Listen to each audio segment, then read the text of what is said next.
Hello, ladies and gentlemen, and welcome to episode number 23 on the Ring with Big T Wrestling Podcast. I'm your host, Big T, host Sean, on here tonight with us. Hello, hello. And we also have a very special guest joining us here tonight. We got Mr. Richie Steamboat with us. How you doing, Richie? I'm doing great. How are you guys doing tonight? Doing great. Thank you for accepting the invitation to come on the show. Absolutely. Anything for the fans. I really appreciate it. Well, why don't we get started off here? What was it like?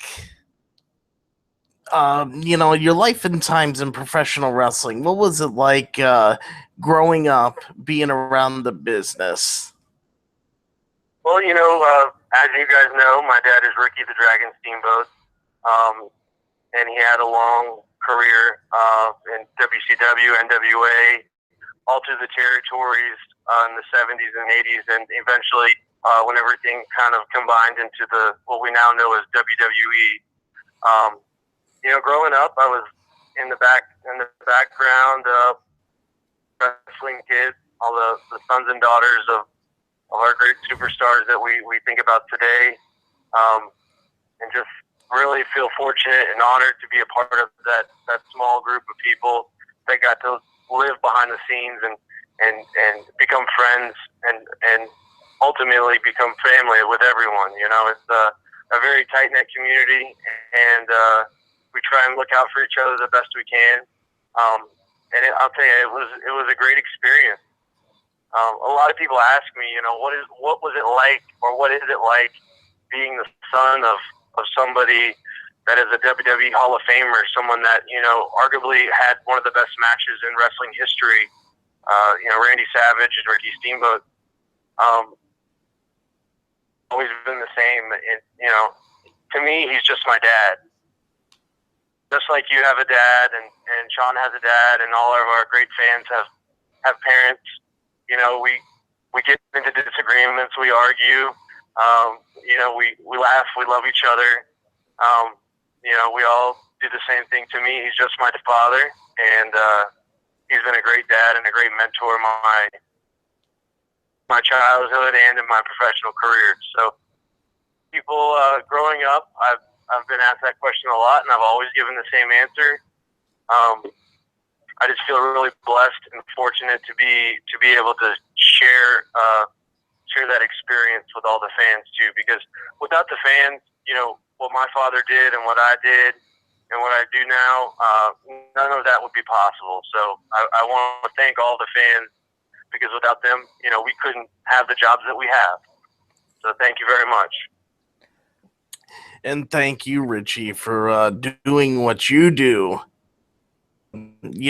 Being in the ring and putting your body on the line for us fans to enjoy, to entertain us, and like what your dad has done throughout his whole career, and what you've done through your wrestling career. And I'm sure I speak for the fans as well when I say thank you as well for everything that you've done with your contribution to the business. Appreciate that very much, and it's a lot of hard work and dedication. I started off at 5 years old, amateur wrestling, and was doing amateur wrestling all the way through high school. 5 state championships here in North Carolina. I won a national title at the Tournament of Champions. I was on the Junior Olympic team, Stars team as an amateur wrestler. So hard work is no stranger to me. I've been, as far as the pro wrestling and amateur wrestling side of it, I've experienced both. I've had success, and I've got to say that's got to be due to hard work, because anybody that works hard, you're always going to get results. And if you have enough drive and determination, it's possible. So, growing up, I had that drive, and I think that was instilled young, as my father was a great mentor, is a great mentor to me still. And once I reached the high school level, I was a very good football player as well. Had a few scholarship options, university, and played linebacker. Had Brown University looking at me, and I had probably about 20 other schools also interested. And I decided to, as a young man, I sat down with my father and I said, what do I do here? I've got these opportunities. And he says, well, you're only going to be young once. And he says, you have to make the decisions for yourself. He says, I've tried to guide you the best I can and give you the tools so you know what the best decision is for yourself. I chose to follow in my father's footsteps, and that's when my wrestling career began. So I declined to go play football. I'm sure I would have been very successful playing football, maybe even into the pros. My true passion has always been wrestling, and growing up, I think it's just part of me. It's just something that, like, you get up and brush your teeth. I think about wrestling every day of the week, almost 24/7. I'm thinking about wrestling or how I can be involved or what I can do to help the business or be there for some fans. I don't know if you've ever heard of Bandolero and Legend cars. It's kind of a small circuit thing that they run all over the country, and 600 Racing built these cars for kids and adults to race. I hosted an event, the Bandolero Nationals, down in Atlanta about 4 weeks ago. And these are all kids aging from 8 years old to 12, from 13 to 19, and then they have an older class.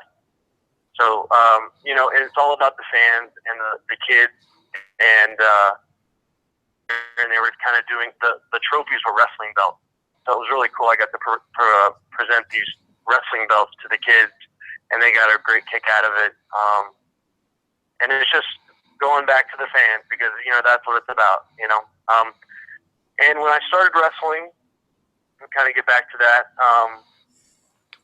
I started here in North Carolina with the NWA legend, George South, who runs a training school at High Spot here in Charlotte, North Carolina.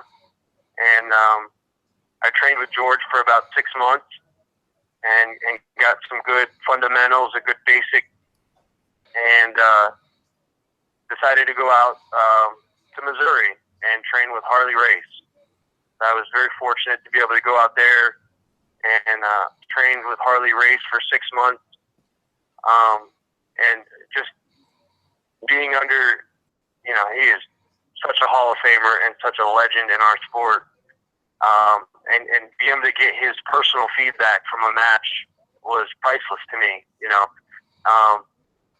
and he has some friends over in Japan, Pro Wrestling Noah.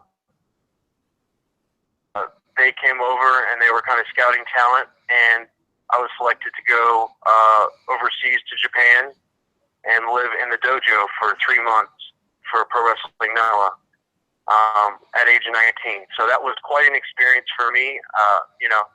As a young man, about a year and a half into the business, I was living in Japan, getting trained by one of the best promotions in Japan, and learned a whole new aspect of wrestling. Wrestling is on the front page of the sports, right next to baseball and sumo wrestling. It is a different experience there. And I'll tell you, the first thing they asked me was if I had a mouthpiece yet. Someone was getting knocked out every single night at every show because it is a hard-nosed, it's a different animal over there, and they're serious about their professional wrestling.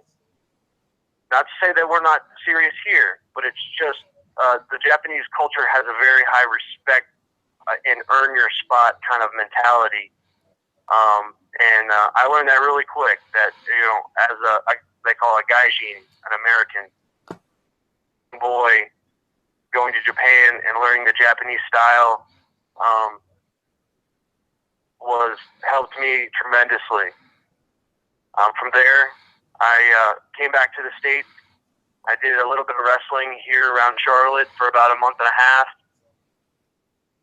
I went over to England and wrestled for Brian Dixon for 3 months. So my main goal going into, starting my career is I wanted to learn as many different styles of wrestling as I could and kind of each place and kind of make my own with it. And going over to England, the English style is very fluid and very seamless and very, it just tells this very beautiful story back and forth, and are much different than you see anywhere else. Kind of similar to the luchador style. Everybody, very fluid movement, pace kind of wrestling. And I was lucky to be able to go over and wrestle there and learn a lot there. And then after that stint, I came back to Charlotte and wrestled again for probably a couple more months, and went down to Puerto Rico and wrestled for the Colon family, and learned a lot more. I mean, every place has their style. Like I said, it's just an amazing difference that you see from culture to the wrestling style in the ring, and all the friends that I've gained over the years and the knowledge that I've learned. I feel very lucky to be able to have done all of those things. And once I left, I actually had a tag match with my father in Puerto Rico. Wow. Which was really cool. And I don't know where that footage is. I'm sure Carlos has it, but it was quite an experience. And I'll tell you, it's an understatement when I say we blew the roof off that place. It was fun, and I think Primo actually wrestled us that night, and we had quite a time. It was a good time to have that match, as my tag partner. And once I was able to do all of that, and I came back from Puerto Rico, I had been in talks with WWE, and they wanted to sign me to a deal. And at that time, I felt very comfortable. I'd been to all these different places, and I had the direction I wanted to go. And I accepted their contract, and I started moving myself and my wife down to Florida, down to Tampa. Started working for WWE at the old training center, FCW, Florida Championship Wrestling, and had a great time down there. Learned a lot. WWE is a great company. Just taking care of their guys and taking care of me. I couldn't speak more highly of them. And then we had NXT start up, and I was really pushed into the position of a role model, which I wanted, and I was the tag team champions with Seth Rollins at one time. Wow. I was the Jack Briscoe 15 champion, which is the most pinfalls in 15 minutes.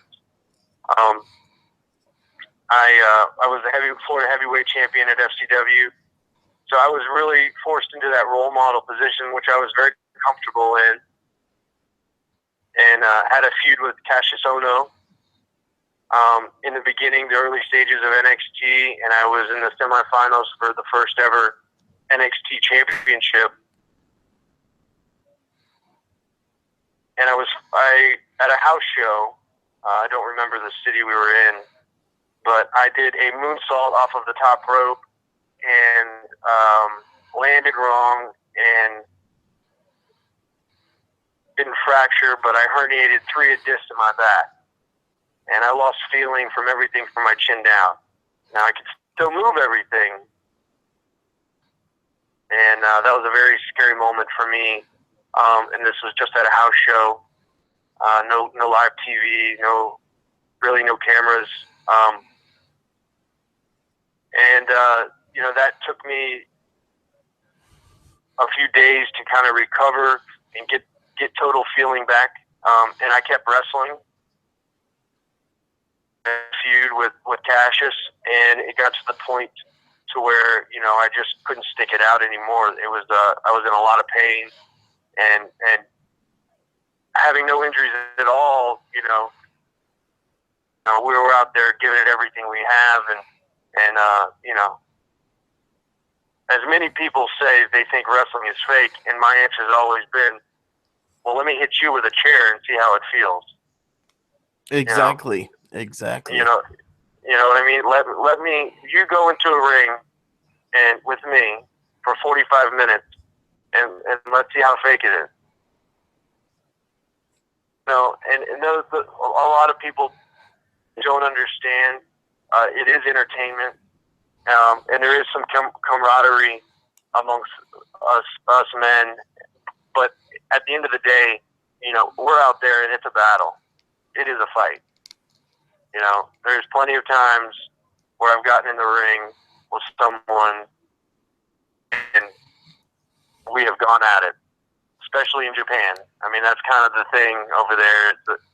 If somebody rocks you really good, you better give it right back to them, or you're going to be, you're going to suffer the consequences.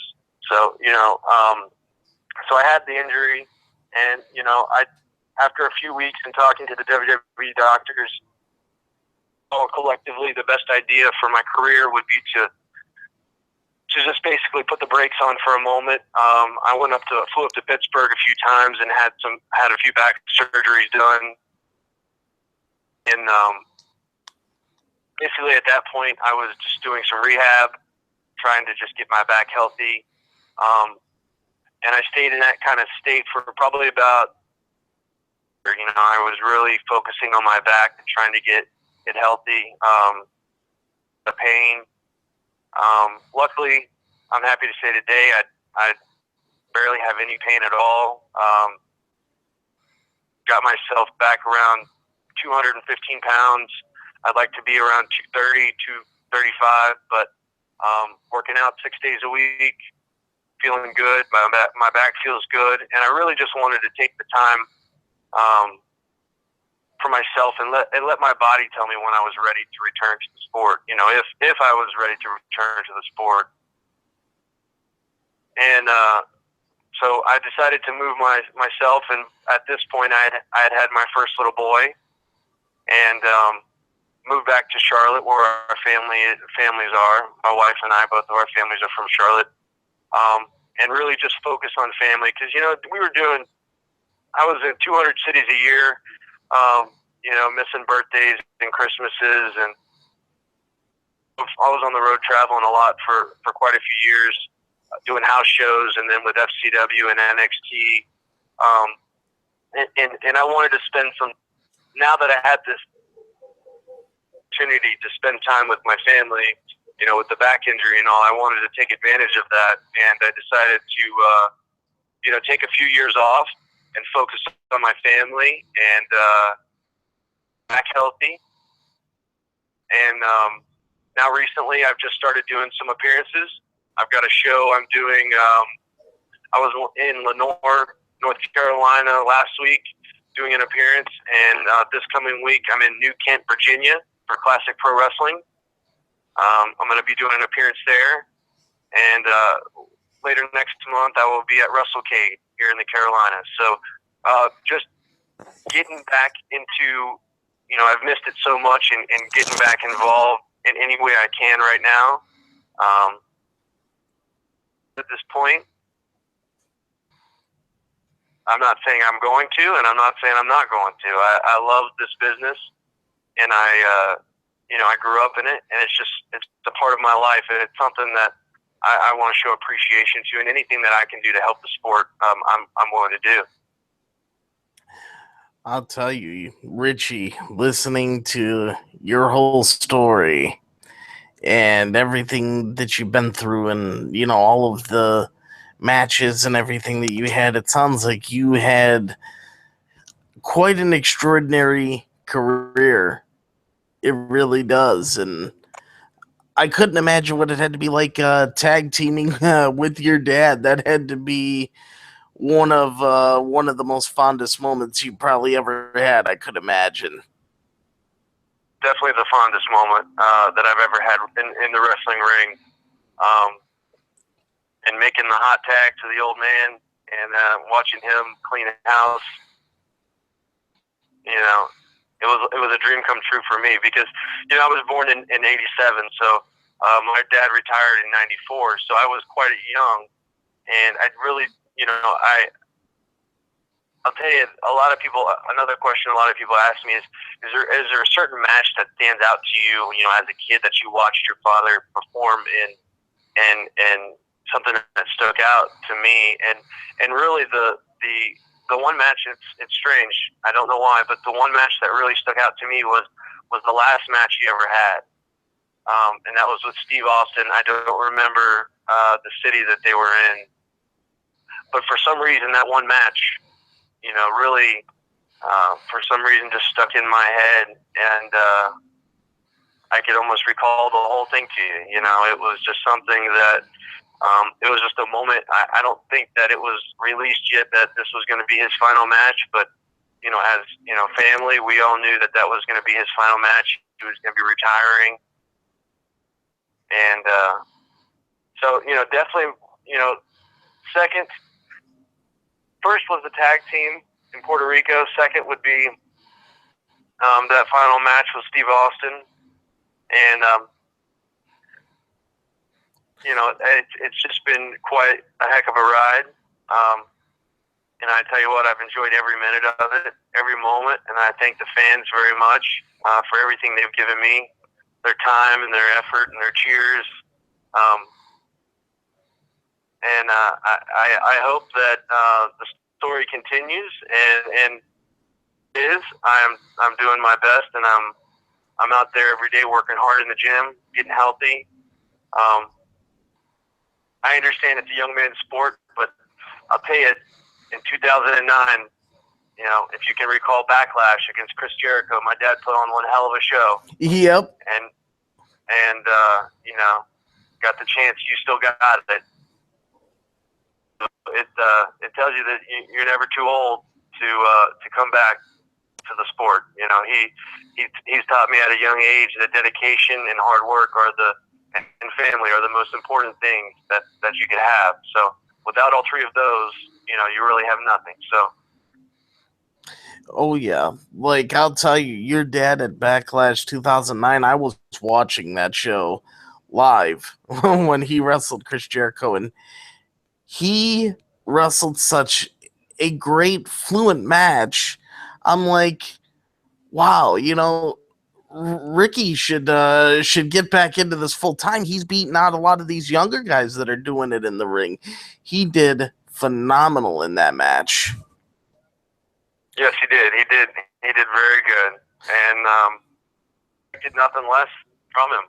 You know, he knew going into it. Him and I had plenty of discussions before when the idea was being tossed around, and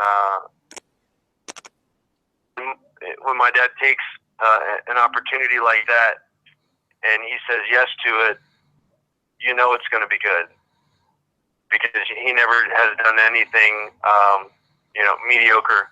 He's always given everything that he could to the sport and to the fans, and you know, he's always been really, honestly, you know, a showcase for the sport. You know, he's always been a good guy, always taking care of his family, always been there for the fans, and that's something very important to him too. You know, he loves the fans and he appreciates the fans so much. He really does love his fans. I had the honor of meeting your dad earlier this year.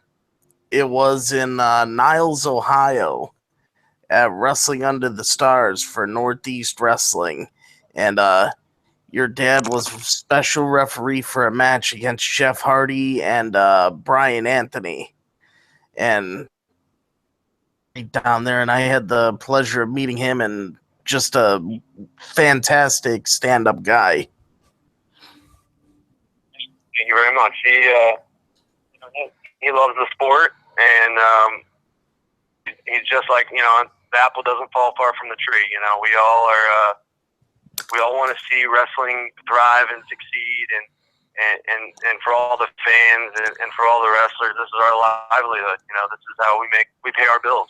So, you know, without the fans there, we wouldn't be able to do it. So, you know, it comes full circle. You know, giving back is just part of the deal.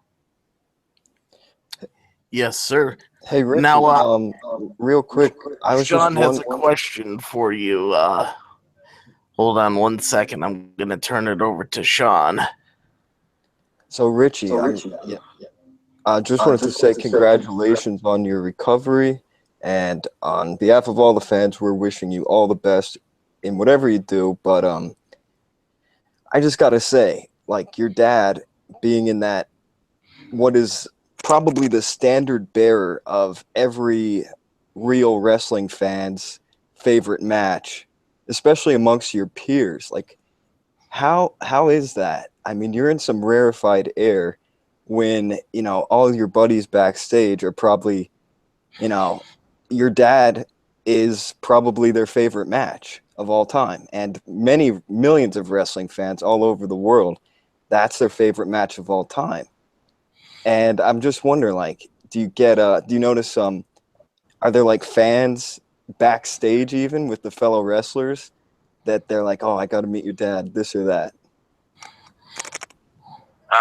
Absolutely. You know, everyone, and I think that goes to the respect of all the guys and girls in our business and that are associated in our business.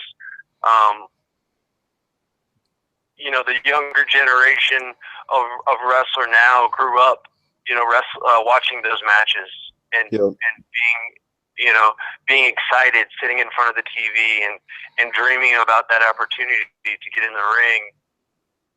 Fans, those 93,000 fans screaming their name, you know, as they're sitting there and having these goosebump feelings and all these emotions going through their body, and you know, they develop that passion for the sport of wrestling, and of course, you know, everyone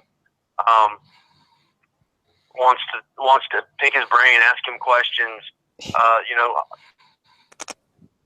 but not to, you know, you know. If he's available, and he's always been more than willing to give anyone advice, whether he's at a house show for a local promoter or on the road for WWE as an agent or a spokesperson or an ambassador, whatever role he's playing at the time for WWE. You know, he's always willing to give that advice. And there's a huge respect that everyone has for him. For what he's done. You know, it's you know, as you can imagine, it's difficult for me to be able to follow so great at what they did. And you know, going into it, before I started wrestling, you know, I didn't want to follow in my father's footsteps. I really wanted to make my own path, and that's kind of why I chose to go all to the different places that I went. I sat down with him and I said, hey, this is what I want to do. I want to be able to experience everything in my own style, but still have the same Steamboat qualities and be able to, you know, those trademark moves, the arm drags, the chops, the cross bodies, you know, those types of things, keep those, but also develop my own style. So, you know, I wasn't trying to ever fill my dad's boots because those boots are too damn big for me to fill. I'm just trying to fill my own boots, you know? And I've always had that mentality and that persistence, and, you know, because there's always going to be somebody out there or some wrestler or somebody that's going to say, well, you know, you were just handed everything, or you were because of your dad, or, you know, and it really doesn't bother me at all, because I know what I've done, and I know the path that I've chosen, and my dad has never given me anything. Yeah. I've always earned everything I've ever gotten. From the time I was 5 years old, wait for a wrestling show, a wrestling match, an amateur wrestling match, sucking on ice cubes for 3 days to make weight for nationals and winning nationals. That I made, and I know where I come from. I just let things like that roll off my back. I don't let it bother me. There's always going to be haters, and there's always going to be people that are just given this, and you had this opportunity because of who you are. And you know your truth, and it's any of that stuff, and you can't feed into any of the drama. You got to just follow your own path and do your own thing. You can't let it, distract you from your goal. And without my injury, sitting here today talking to you guys, I'm certain I would be the WWE champion. I'd be the heavyweight champion. I would have been the Intercontinental champion. One of the, one if not more than one. Right now, I would have those titles. Fortunate timing. It was really bad timing to have an injury like I had. And there's nothing I can really do about that, because every time you step into that ring, it's off, you take that chance. Well, man, you're definitely making some lemonade out of lemons. You're making some lemonade out of lemons, though, like you said. I mean, you're using this time to help so many people, help the kids with all these foundations, and that's the best you could do. And hey, it's never too late. I think with the good head on your shoulders like you have, WWE champion might be in your plan someday. Absolutely. And I'm sure if and when the time comes, the WWE will welcome me back. And I'm just trying to focus right now on my family and getting healthy, and just now stepping back into the sport. Just now it's been a few years, and before I started that ball rolling, I wanted to make sure that I was prepared for that commitment and ready for that. Over the last few years, my wife has gone through law school, and she's now an attorney. We've got our second little boy on the way. So we're going to have my first son's name is Richard Henry Blood the Fourth. I'm the third, and my dad is a junior. So I kept that tradition going. And we have our second little boy due in March. So we'll have another one. I haven't picked out a name yet. I wanted to really focus on my family, and my wife, I'm so proud of her. She's done so well, becoming a lawyer and a practicing attorney now. And just couldn't be in a better place. I'm glad I have a family that stands behind me and supports me in all my decisions. Oh, Richie, definitely, very happy for you, and, happy to hear that you're in a great place now, and, we'll see what happens down the line. Hopefully you could get back in that ring someday, and, like Sean said, get that WWE championship in the cards.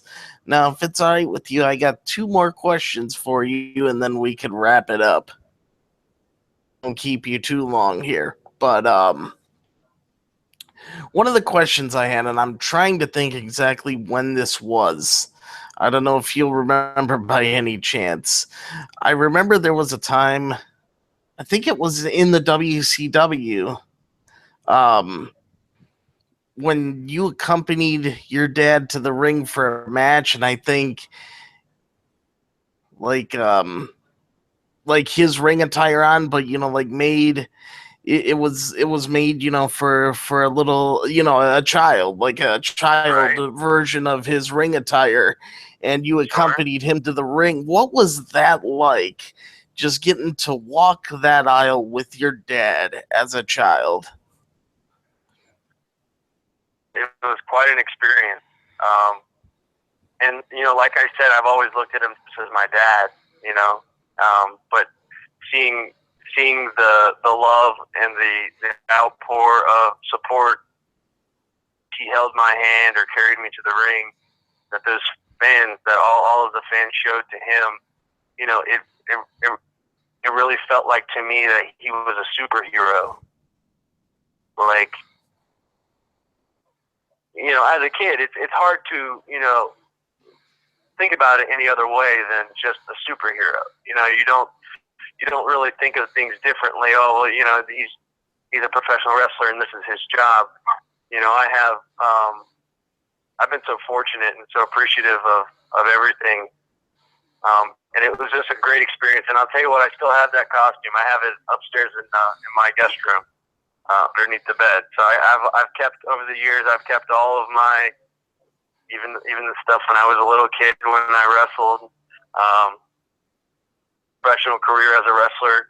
I probably have 8 or 9 or 10 pairs of boots, and I've got all my wrestling gear, and I have, that's stuff that, I may use in the future, and I will definitely pass down to my family, to my kids. That is awesome. And it's good to keep things like that. Those are like exactly like you said, pass it down to your kids. Those are like family heirlooms right there, and just incredible memories. And that I want to ask you, Richie, is I know obviously your favorite match and your favorite tag partner was probably the match that you had with your dad in Puerto Rico with him being your partner. Besides that match that you had in your career, what was your next favorite match? Whether it be one-on-one or tag team, or also if you had like another favorite tag partner that you like to work with, all that good stuff. I'm going to have to go with the easy choice here. I always enjoyed working with Seth Rollins, and him and I shared a pretty good bond, a pretty tight bond as tag team champions. We won the belts down in Miami, and we had a great experiences together. Together as tag partners and as foes against each other. We had quite a rivalry down in FCW, and battled for that Jack Briscoe 15 championship many times. He's an unbelievable worker and a great guy, quite a talent, and a long career ahead of him. As long as he stays healthy, he's a smart guy. He'll take care of himself. So I would say, working with Seth and the experience that he brought from ROH and everything that he had learned. I really enjoyed wrestling with Seth. Cassius Ohno, another one. I enjoyed working with Cesaro. There's a lot of guys. I don't. If you want to pick one guy, I would probably say I enjoyed working the most with Seth. The line is kind of long. I've been fortunate to work with a lot of great guys.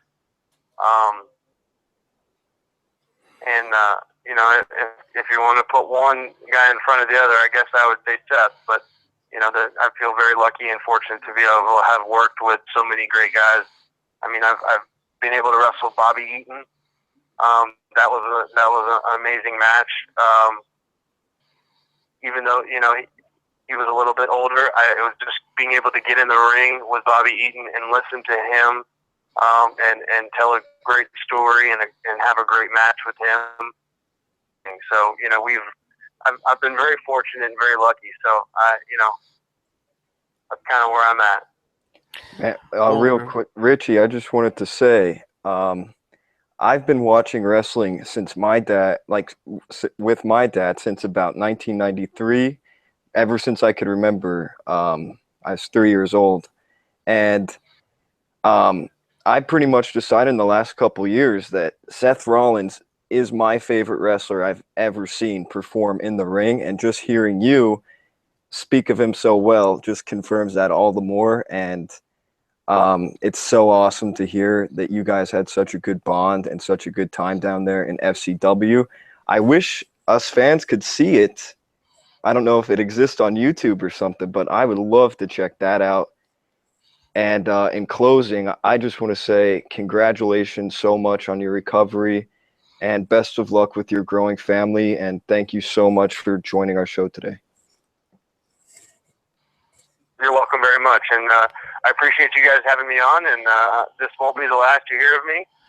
I'm doing quite a few interviews, 3 or 4 a week, and I'm trying to definitely get back heavily into the wrestling scene. So we will see what happens in the future. Only time will tell. Yes, sir. I will continue my recovery, and like I said, I feel great. I'm trying to just trying to live in the moment and enjoy every second. So it's been a great ride, and it's not over yet. So. And another amazing thing, Richie, like Sean was just saying, how his favorite wrestler and performer is Seth Rollins that you got to work with. My favorite wrestler and performer, because I've been watching wrestling, since I was a little kid, and I have cerebral palsy, and wrestling got me through, some real difficult times growing up when I had to go through surgeries and physical therapy. And one wrestler that I always gravitated to, as far as a performer, is someone that your dad worked with, actually at Backlash 2009, Chris Jericho. Question I'm going to have for you in closing is, did your dad ever say anything about Chris Jericho, about that match? Yes, yeah. I know Chris very well too. He's been an awesome guy to me, and helped me a lot and gave me a lot of great tips and advice.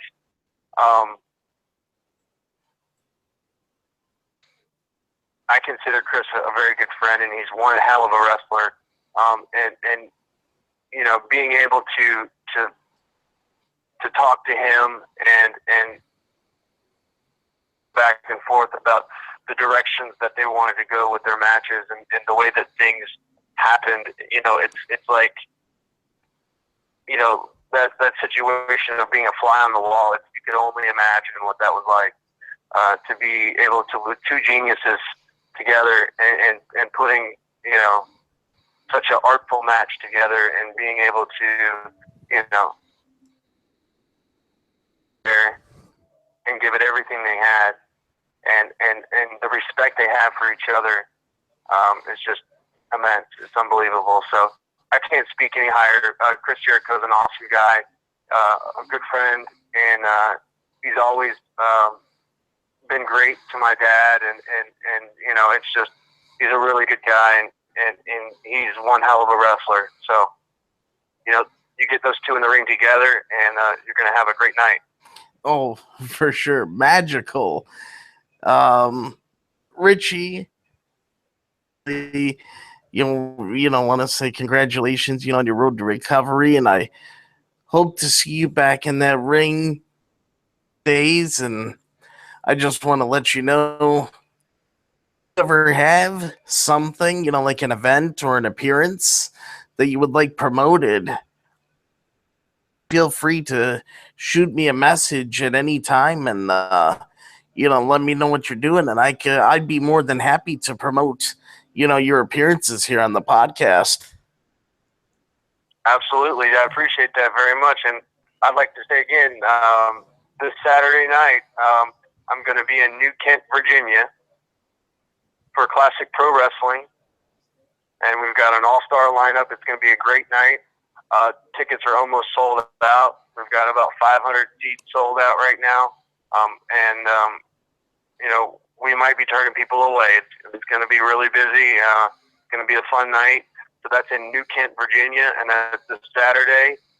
Bell time is at 7 o'clock, and our meet and greet starts at 5:30. So we're going to have a great time with the fans.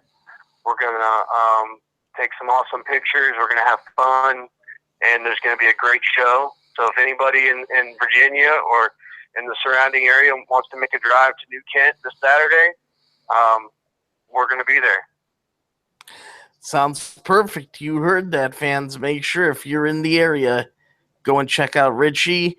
And Richie, again, thank you very much for accepting the invitation tonight, and I really appreciate you being a part of the show. Absolutely. Thank you guys very much for having me anytime. You're welcome, and if you ever like to come back on, like I said, for promoting or, just anything, you are more than welcome to it, my friend. All right. Thank you guys very much, Sean. Thank you very much. I appreciate you guys. And thank you all the fans for giving me this opportunity to do what I love to do. Thank you for giving us fans, the basically your blood, your sweat, and your tears in the professional wrestling ring, and for the sake of our entertainment. Thank you, Richie. You're welcome. You guys have a great night. You See too. you, see you, Rich. All right. Bye-bye. Bye, Richie.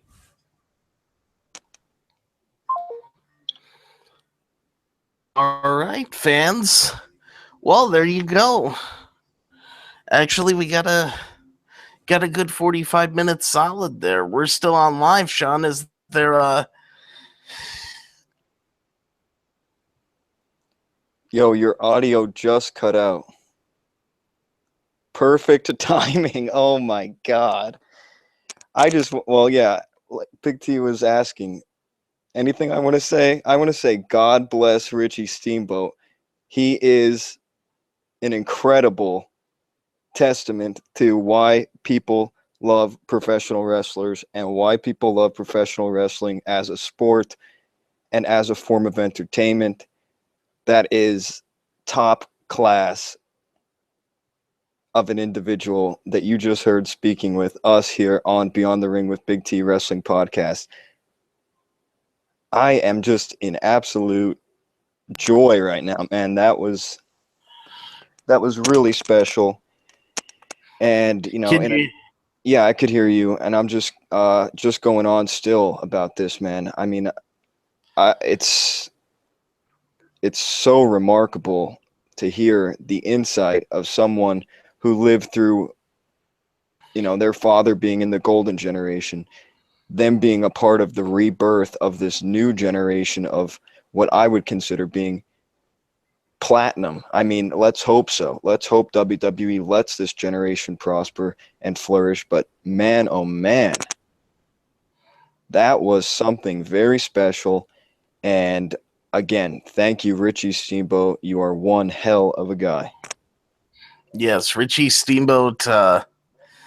You know what? Definitely a man just like his father, a man of class and character, and just a stand-up guy. And can't thank Richie enough for being on the show and sharing everything that he shared with us. For about the good 45 minutes that he was here, and we covered everything. We really did. I mean, we went from the beginning of his career, all the way to where he is today, and I just really hope that we get to see Richie back in the ring and take that WWE Championship someday, because that is a man that truly deserves it.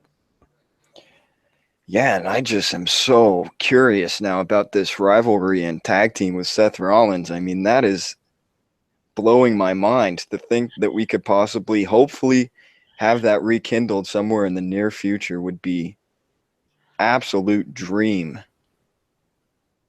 Would be. I can only imagine what they could do, because Sean, back in 2009, like me and Richie were talking about, as you heard, his dad, Ricky, going up against Chris Jericho at Backlash, and my God, the rivalry they had was something. So to see Richie and Seth, I hope they get to do it at the big stage. Wow. I think this is a first. I've been speechless.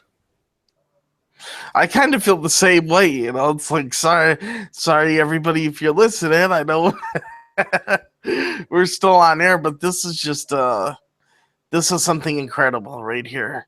It really was. This was something incredible. And well, because like I asked him in that question, when I said to him, he's not some run-of-the-mill, my dad's been in the business type of guy. His dad had the greatest match of all time considered by most wrestling historians. I mean, this is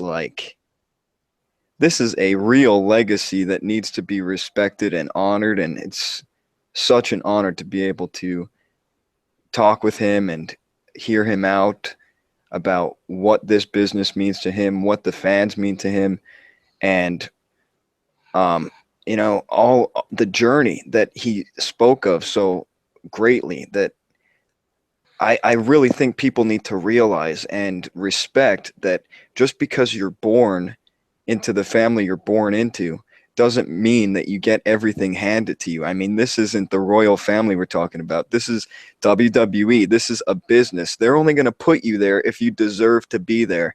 And Richie Steamboat defined that perfectly tonight. And I hope he continues to define it perfectly throughout the rest of his career. I really hope so too. I mean, it's good to hear that Richie, is back doing doing appearances at wrestling shows, and he's going to be in Virginia, this weekend, or it was this weekend, right? I believe so. I was going to say I believe that it is. I think Saturday night in Virginia, and it's he's getting back out there. So you know what? It's like, don't be surprised if you end up seeing Richie back in the ring, one of these days soon, because he's getting out there, and I would love to see it. Well, if you want to switch things up a little bit and read off the most, pressing news and rumors that I know you've been dying to get off your chest today, I think we got a little bonus time here if you feel up to it. Yeah, let's see what we got. I know you had the story, Sean. I just got to see if I can find it, but yeah, I will read the top story here. Billy Corgan. It is all but confirmed right now that Billy Corgan, Grammy Award winner of the Smashing Pumpkins fame, has purchased TNA Impact Wrestling. Now, let's get the story. And I got huge breaking news that wait. Now it's thought that Billy Corgan is suing the TNA. PW Insider is the source for this article. TNA president Billy Corgan filed a lawsuit against Impact Wrestling parent company Impact Ventures LLC, TNA chairman Dixie Carter, TNA chief financial officer Dean Broadhead, and Dixie's husband Serge Salias in Chancery Court in Nashville on Wednesday. In an update, a temporary restraining order was approved and Corgan filed a bond to support it today. A hearing for a temporary injunction has been scheduled for Thursday, October 20th at 11:30 a.m. local time. Corgan has requested a 6-person jury to decide the case. Filings for the lawsuit have been sealed until further notice, but we will keep you updated for any developments. What is going on? Billy Corgan now is suing TNA after reports that he was buying TNA earlier in the day, and they have all but vanished here on WrestlingINC.com. So who the hell knows what's going on? Yeah, your guess is as good as mine there. I mean, of course, we'll keep you guys updated. I see a few real big stories here, Sean, and a lot of these, like 3 out of 3 of these small stories broke when we were on the air with Richie Steamboat. There's a few big ones. There's a former WWE champion is returning at NXT TakeOver Toronto. WWE announced at Thursday's NXT TV tapings in Winter Park, Florida, that former WWE Women's Champion Mickie James will challenge Asuka for the NXT Women's Championship at NXT TakeOver Toronto on Saturday, November 19th at the Air Canada Centre in Toronto, Canada. So now the match card looks like this for NXT TakeOver Toronto so far. There's 3 matches announced. We got a singles match between Bobby Roode and the Perfect 10, Ty Dillinger. Also have Shinsuke Nakamura and Samoa Joe for the NXT title, and now for the NXT Women's title, Asuka, the champ, defending against Mickie James. Wow. Right there. Who would have ever thought we would see Mickie James back in a WWE ring. Amazing. Bringing back the crazy. And I got another huge story regarding NXT, if you believe this or not. Roderick Strong joins NXT. I don't know if you remember ROH superstar Roderick Strong, Sean, but I believe we did ROH reviews when Roderick Strong was on the card. And now he's taking his great talents to NXT. Triple H speaks of Roderick Strong joining NXT. As noted, Roderick Strong debut at Thursday's NXT TV tapings. Triple H took to Twitter to comment on Strong's NXT debut and tweeted, "When you get the call, answer it. Pleased to have Roderick Strong debut NXT." Wow. So now Roderick Strong part roster. And if Triple H's confirmation isn't enough for you on Twitter, this gives official confirmation from WWE's own website that I'm going to read about Roderick Strong. Official announcement on Roderick Strong's NXT debut. WWE issues the following, which it states Roderick Strong debuts in NXT. Roderick Strong has arrived in NXT and he's ready to break some backs. The independent wrestling scene standout and former world champion, known as the Messiah of the Backbreaker, made his debut between the yellow ropes Thursday. Let's see. I lost my spot here. Sorry about that. A pop-up popped in front of me and I lost my spot. Messiah the Backbreaker made his debut between the yellow ropes Thursday at a taping of the WWE Network show NXT at Full Sail University. Strong's surprise arrival continues to show that NXT is the premier destination for the hottest free agents in sports entertainment. For more on Roderick Strong's debut in NXT, stick with WWE.com and tune into WWE NXT every Wednesday at 8 p.m. on the WWE. Wow. Unbelievable there. And two more big stories that I see.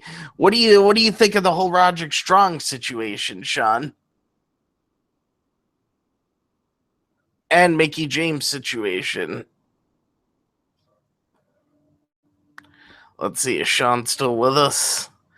All right, I see that Sean is with us. His microphone I didn't know my mic was muted, but yeah, I'm happy with it. It's man, NXT is gonna. I think they're finally they're starting to refill that talent. You know, that went up to the main roster. They're starting to get some of it back now. Yep, definitely. They need to because all the standouts from NXT got boosted up to the main roster. I mean, except for Bobby Roode, who I'm still waiting on. Yep.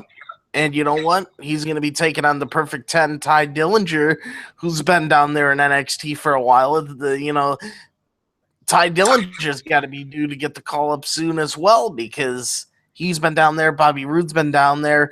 Joe's been down there. Nakamura's been down there.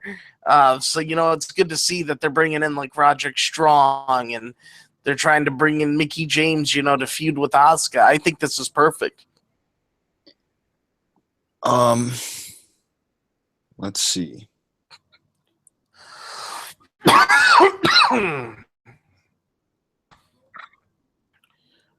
Did you have another story? Nothing's really standing out to me now. All right. Well, I got two more for everybody here. There's we spoke of this man earlier with Richie Steamboat. News on Y2J Chris Jericho at Hell in a Cell. Seth Rollins defeated Chris Jericho this past Monday on Raw to make the Hell in a Cell match, a one-on-one bout between Universal Champion Kevin Owens and Seth Rollins. According to Ringside News, Jericho may still be added to the match as a special guest referee. Also, officials that want Jericho to be added into the match to make it a triple threat, but a lot have settled for the one-on-one bout. So, I don't know. This sounds...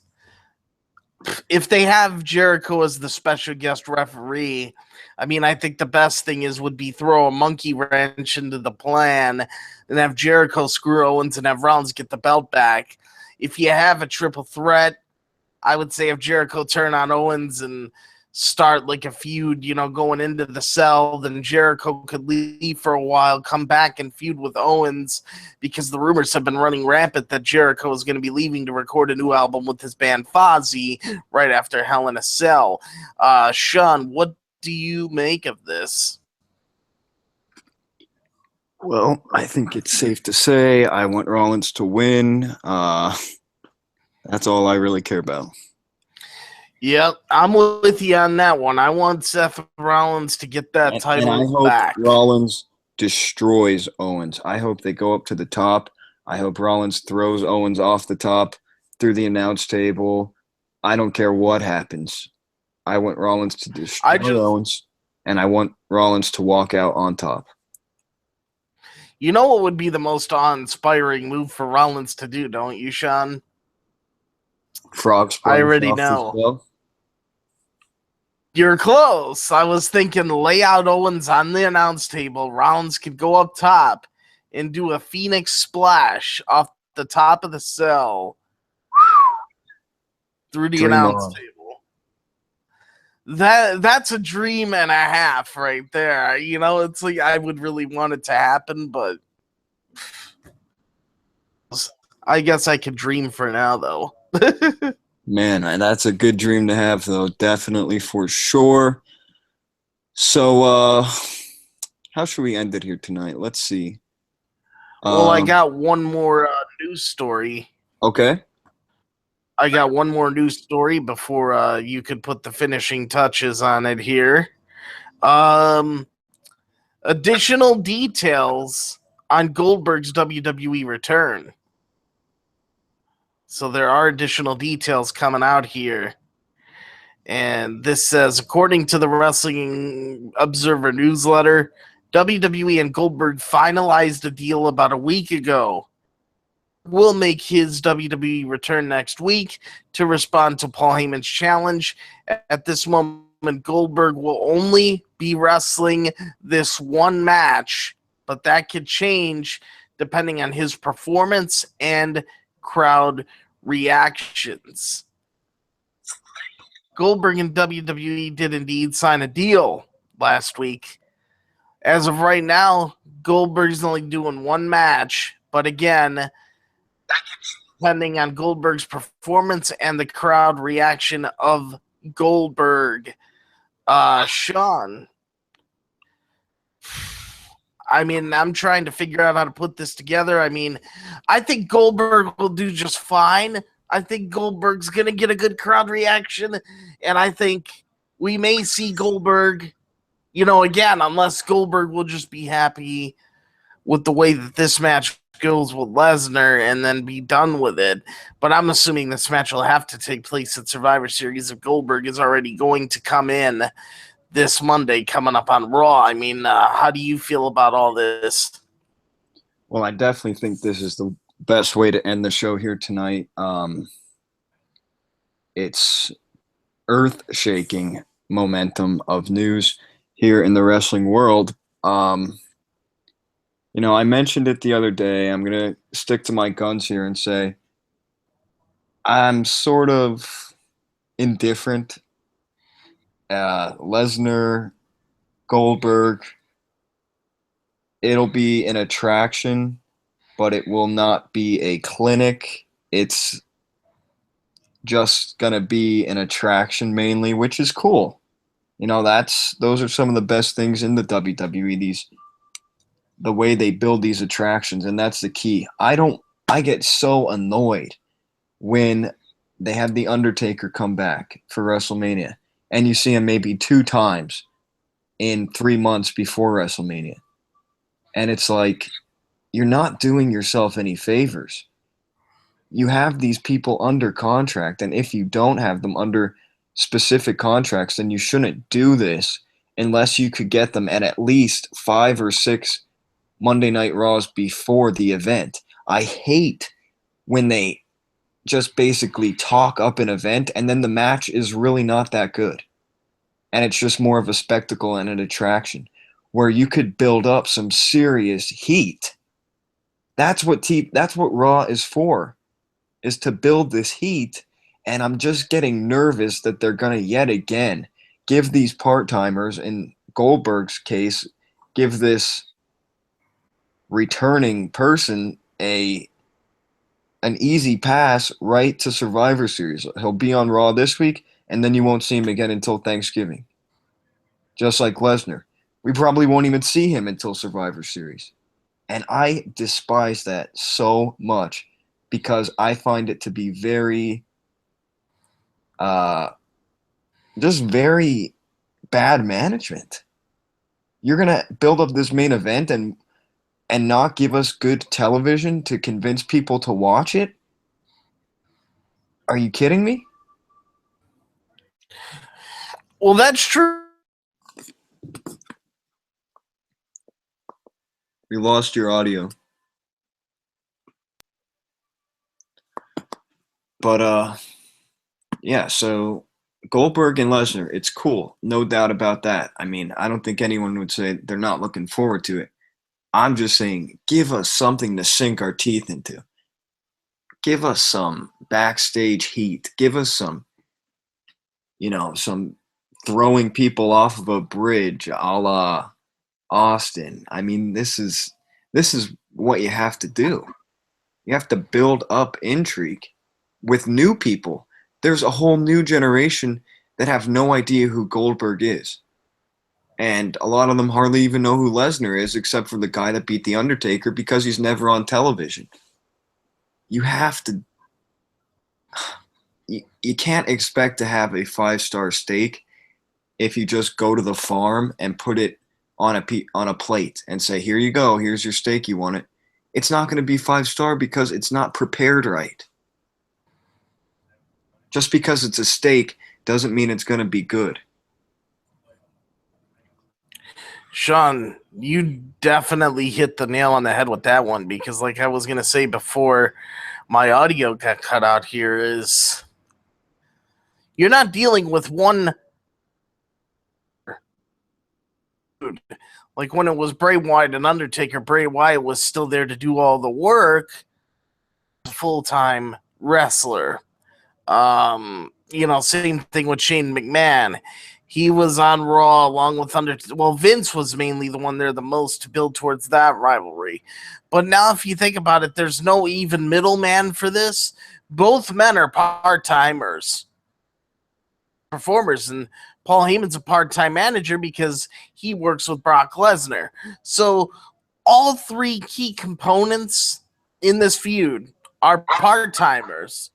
So, I mean, could this also mean that you're going to see Goldberg on Raw on Monday night, and then you won't see them again till maybe 6 days before Survivor Series, or possibly Survivor Series itself? I mean, that's another concerning thing, because think about it. You're not dealing with one part-timer or 2 part-timers with Lesnar and Heyman. Now you got Goldberg, who's basically a one-and-done or a part-timer, and all 3 key components are part-timers in this feud. It would be such a waste and such a disservice to the business, to the form of entertainment, if they think that they could just skate by playing WrestleMania 20 videos for 10 minutes every week. I mean, this is just going to be so annoying. Give me something other than the spectacle. Give me moments that make me want to skip work that day if I have work that night. I mean, give me what I pay for, just make me feel like I'm in the right for still being a fan when so many people have already jumped ship, and I feel like a lunatic almost half the time because I'm still watching this, even though tens of millions of people have said this is garbage. This is what WWE needs to do. I think the ship had already hit the iceberg, but it's time to evacuate and hopefully save some fans. I mean, because the boat's going down, and you need to throw these life preservers in the water, or you're going to lose more fans. I mean, yeah, you're right. Put it this way. It's like Richie Steamboat spoke of it earlier, just saying that he loves the wrestling business, and that's why he's still doing things in wrestling. It kind of goes the same for some fans. Like, the reason why I'm still a fan is because wrestling is like, it's within me, no matter how good the times are, how bad the times are, or rocky the times are. It's like I'm still going to be there just because I love sport of it. I love everything about professional wrestling, but I can understand how some people, get lost in it because you do have a lot of fans out there that are more casual, and they just won't stick around for it. It's only the hardcore people like you and me, Sean, that really can stick into it, for the long haul, because casuals definitely will not stick with it for the long haul. I mean, we all know that casuals come and go. Your hardcore fans, is what gets you through the hard times. And the WWE, exactly, Sean, you're right. They need to start, like doing something so they don't lose more fans. And basically what they need to focus on is doing something to please the hardcore fans like us, to at least make us happy, because we'll always be there week in, week out. And doing stuff to make the casuals become hardcore fans.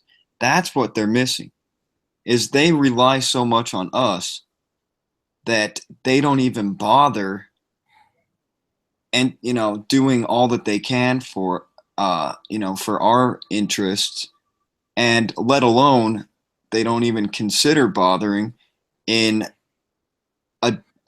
basically making a whole new generation wrestling addicts. They don't even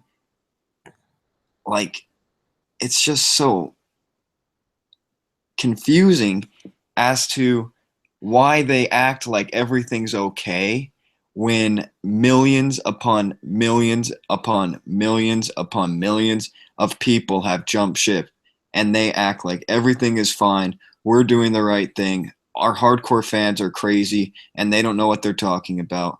It's like, what world are you on? Earth to Jupiter, WWE, but you're out of your tree. Yeah, I mean, they got to really start thinking of some things to, get us more invested, because like what they did, this past week on WWE programming, like on Raw and SmackDown, it was, but it's nothing that's gonna knock my socks off and make me like, oh my God, I just witnessed the greatest thing of all time. It just wasn't there this week. And well, I mean, you're not going to have that every week, but you could at least make the effort. I mean, it's almost like they're just going by to get by, and that's very evident when you're broadcasting to millions of people. You can't get away with it like you can if you're working at some pretzel shop. Like, how I pretty much feel, Sean, is that, and I'm not saying that this is wrong, okay? Because it's not. WWE right now is catering more, to the kids, the younger fans of this generation. But this is where the problem comes in. When those younger kids, when they grow up and get to become part of the 18 to 49 demographic, UE doesn't do anything to look to want to stay fans. So it's like, and then they'll move on to another group, like the new generation of young children watching the product. It's like they just gear their product toward the youth that's in America right now. What they don't gear towards is, like when that youth grows up and becomes an adult, like how do we get these fans to stick around for more than just their childhood? How do we make lifelong fans? That's like where the problem is right now. Yeah, I mean, we got a little off track and, went on into basically like a concerned tangent. But bottom line is they have a great opportunity here to really make a lot of current fans and new fans very happy and very invested in this rivalry. Will they do it? We're going to find out as the next month and a half unravels, but I sure as hell hope so, because I mean, it's what makes this world of wrestling great. It's what makes life worth living for so many people. And it's just disappointing when they feel like, oh, we're going to be spoiling them if we had Lesnar and Goldberg, have these little vignettes on Raw or have them actually get people invested. It's not spoiling, it's investing in your company. What company on earth would say, oh, we don't want to spoil our customers? Just like Richie said earlier, it's all about the customers. Of course, the customers love the suppliers, aka the wrestlers, but without the customers, without the fans, you don't have a company. Yep, exactly right. So, I hope they give us a good feud, worth sinking our teeth into here, and not play WrestleMania 20 video packages over and over again. I hope they do something original with this, because yeah. they need to, man. They need to. People want to forget about WrestleMania 20, that match at WrestleMania 20, not the whole event. But most fans want to forget about that Brock Lesnar Goldberg match at WrestleMania 20, and that's why WWE wanted to do it again to redeem it. So it's like, okay, you're doing it again to try to redeem it. That's fine. But don't play video packages of the nightmare so everybody can relive it, from 12 years ago, for God's sakes. So, I mean, that's pretty much where it is. Real quick, everyone out there who's listening, if you bought WWE 2K17 this week for the PlayStation 4, you could add me at SHAWN10269. We are having lots of fun over there. Hope you guys are enjoying the game. Is incredible. Kudos to WWE and 2K Sports. The game's fantastic. Go out and get it if you haven't got it yet. And like I said, add me on PS4, SHAWN10269, and we will game. Yeah, it's definitely a great game, Sean, and I enjoy playing it with you. Absolutely, man. But thanks again for having me, and thank you so much for letting me be a part of this very special night and very special interview. It'll be something I never forget. I can't thank Richie enough, and I can't thank you enough, and I hope the fans loved it as much as I did. And like I said, it's great people like him and you that keep this world going in the right way and keeps many people happy. So I wish everyone all the best here. Hey, no problem, Sean. It's a pleasure, to have you along. And I'm just curious, For this special episode, would you like to do a quick today in wrestling history?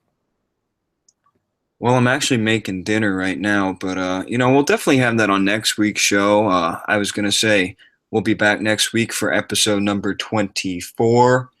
And yeah, 23 has been one hard one to beat, but we'll try. We will try. Yep, we just gotta keep keep moving onward and upward.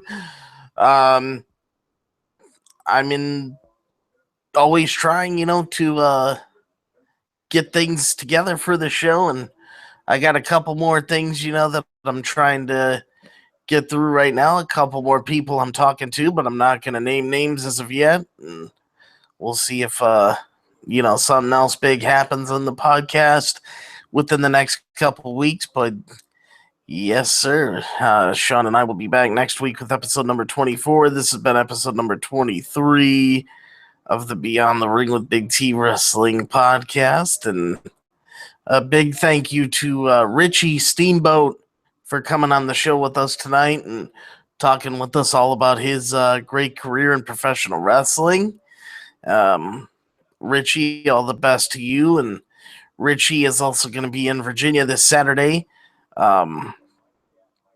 Making an appearance at a wrestling show.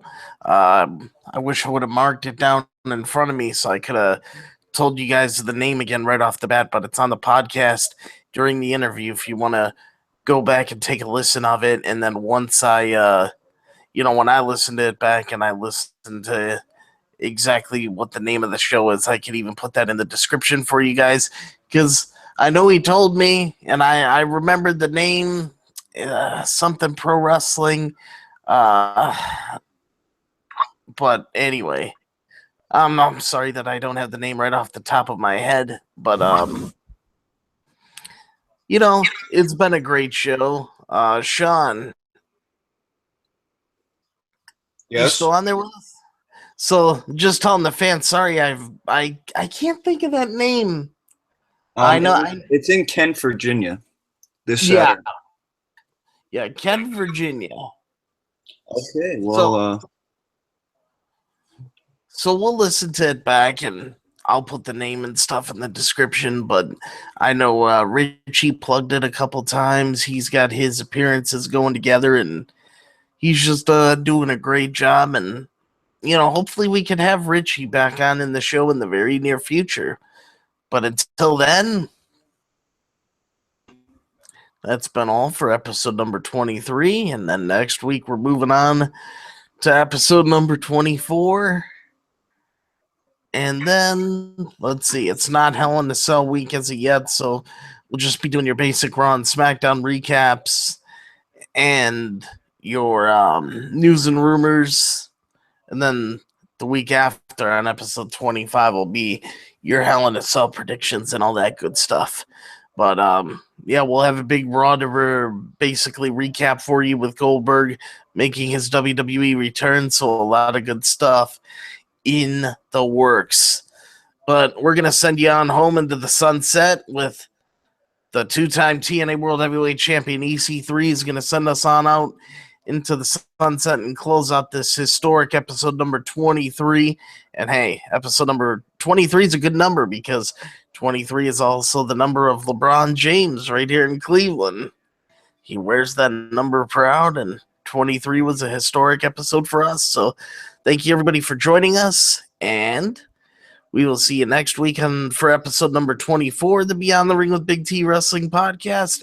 And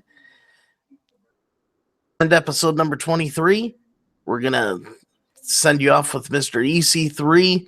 And again, a big thank you to Sean for being here and for Richie Steamboat for being here and being our guest tonight. Thank you very much, Richie, and it was a pleasure having you on the show. And thank you, everybody, for watching and listening. And we will see you next week for episode number 24 of the Beyond the Ring with Big T Wrestling podcast. Good night, everybody.